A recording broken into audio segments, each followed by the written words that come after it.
जिस मार्ग की ओर, उस मार्ग में बाधाएं आना स्वाभाविक है। बांस रूपी एक बाधा भी आई,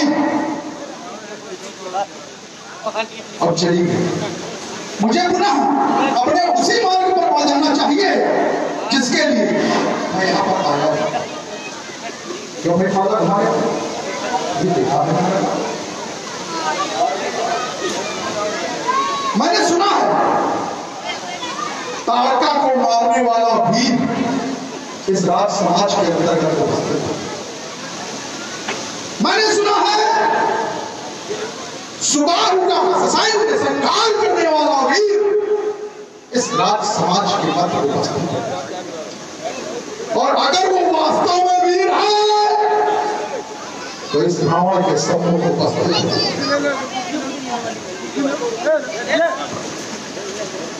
श्री रामा जी के श्री चरण में यह क्षत्रिय कुमार राम प्रदान करता है।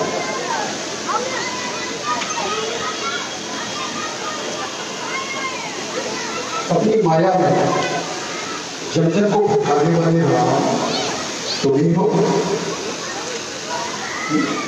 ताड़का का संहार तुमने किया, सुबाहु का वध तुमने किया। इसके कहने से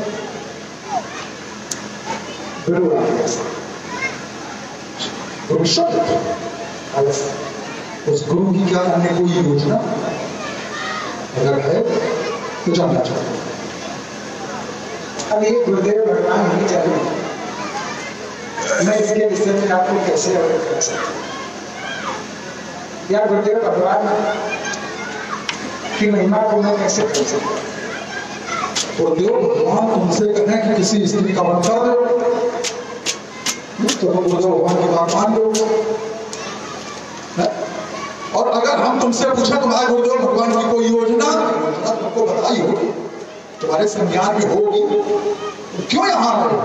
तुमने क्यों ताड़का और सुबाहु का वध किया? कोई योजना होगी। श्री रामचंद्र गुरुदेव भगवान की आज्ञा अनुसार, या यूं कह दे गुरुदेव भगवान की इच्छा ऐसी हुई कि मिथिला में ये जो सी स्वयंवर रहा है उसे देखने के लिए हम सभी यहाँ उपस्थित हुए हैं। और भी यहाँ आने के अनेक कारण हैं, मैं आपको अवगत करा रहा हूँ।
से ऐसा इंगित होता है कि धरती से पाप मिटा दिया गया है और वर्तमान में लोग पापी मुझको कहते हैं। अर्थात पाप का जनक वर्तमान में मैं अभिप्राय हमारे कथन कुछ नहीं कर मैं ऐसा तुम्हारे वक्तव्य में होता हूं। इन सबके मूल में जो बात हुई, यानी मैं जो सोच रहा था ठीक सोच रहा था। अब आपका ये कथन कि आतंकवादियों को फिर से इंसान बनाने आया, ये जो पंक्ति थी आपके पूरे वक्तव्य में, ये हमारी समझ में आई नहीं। क्योंकि इसके पूर्व में न जाने कितने इस प्रकार के लोग हुए जो इंसान थे, मानव थे, मानवीय तत्व थे,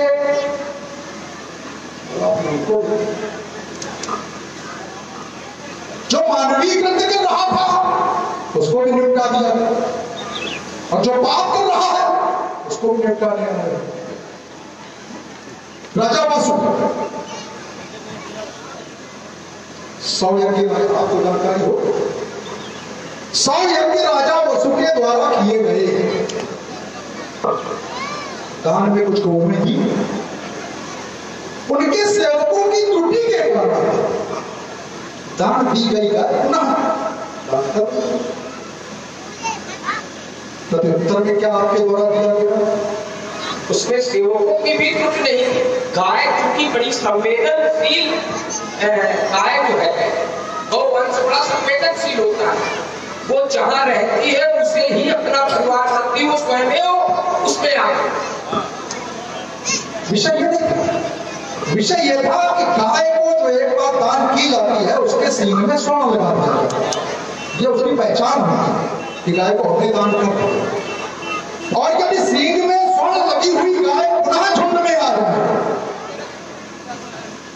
त्रुटि, हमारा तो अभिप्राय है कि त्रुटि थी, वो त्रुटि ही होगी, दोबारा उसको दान कर देना, दान की गायों में मिला देना, त्रुटि कही जाएगी। अनजान में नहीं हुआ था ऐसा कि वो आ गई और अपना उसको दे दिया गया और गाय अपनी मोहित हो गई। आपका अपना चिंतन है गाय के, उसमें हमें कोई सरोकार नहीं। लेकिन विषय ये नहीं था, विषय यह था कि त्रुटि के द्वारा गाय को पुनः दान कर दिया गया। उस त्रुटि जो सेवकों के द्वारा की गई,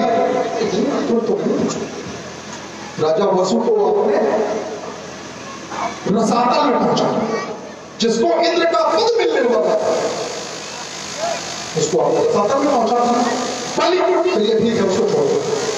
राजा बलि के द्वारा संवा यज्ञ किया जा रहा था।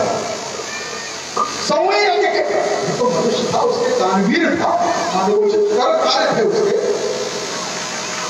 स्वर्ग मिलने वाला था। संवा यज्ञ के पश्चात उसको भी आपके द्वारा सुगंध लोग में पहुंचा दिया जाए।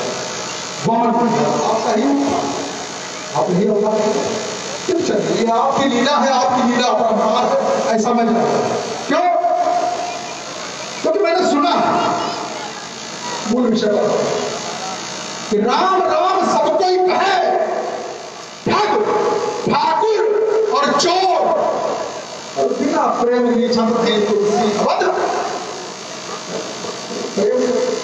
प्रेम को महत्व देते हो तो उसी से बात है। तो मर्यादा पुरुषोत्तम सुना है, तुमको मर्यादा पुरुषोत्तम कहा जाता है, लेकिन तुम्हारे मैं कृत्य देखता हूं, मुझे लगता नहीं कि तुम्हारे कृत्य मर्यादित है। मर्यादा पुरुषोत्तम सुना है तो कह रहा हूं, तुम्हारे सामने तुम्हारे प्रकार का क्या रावण को मार पाना, तुमने कह दिया आतंकवादियों का कोई बनाने रावण को मार पाना इतना आसान है? क्या रावण को इतनी सुगमता से मारा जा सकता है? क्यों? क्योंकि मारे से न मरो, वरदान मिला विष्णु। अभी हमारे और तुम्हारे शक्ति में संतुलन है। अभी तक तुम्हारे लिए ऐसा काम करते, चुनौती से कुछ होती है, और रावण ने कभी किसी की चुनौती को स्वीकारा नहीं। तुम्हारे लिए अभी तक मैंने धनुष के टूटने पर प्रतिबंध लगाया, अब मैं अपने इस प्रतिबंध को हटाता हूं और तुमसे अपेक्षा करता हूं, जाओ जब शब्द का वर्णन करोगे तब तुम्हारा सत्य संतुलन मामा के समकक्ष और तभी तुम मामा से युद्ध में आमने सामने। और आप भैया चलो जी वस्ती आपने 50 पुष्पोत्तराय प्रभु श्री राम जी के चढ़ावेतों में और 50 पुष्पोत्तराय श्री रावण जी के लिए प्रदान किए। तो उसका साधना क्योंकि युद्ध में मारा गया साकेत में घुस जाओ। अगर युद्ध में मारा गया तो साकेत में घुस जाऊंगा। युद्ध में चिंता रहा तो छाती पर तेरी चढ़। इसलिए अब हमारा और तुम्हारा मिलन लंका के समरंगों में होगा। तुम्हारे हाथों में होगा शारंग, मेरे हाथों में होगी चंद्रहास। देखूंगा तुम्हारे रण कौशल को, दिखाऊंगा अपने बल पौरुष को। एक बार समस्त भक्तगण जय घोष करें, बोले जगदगुरु शंकर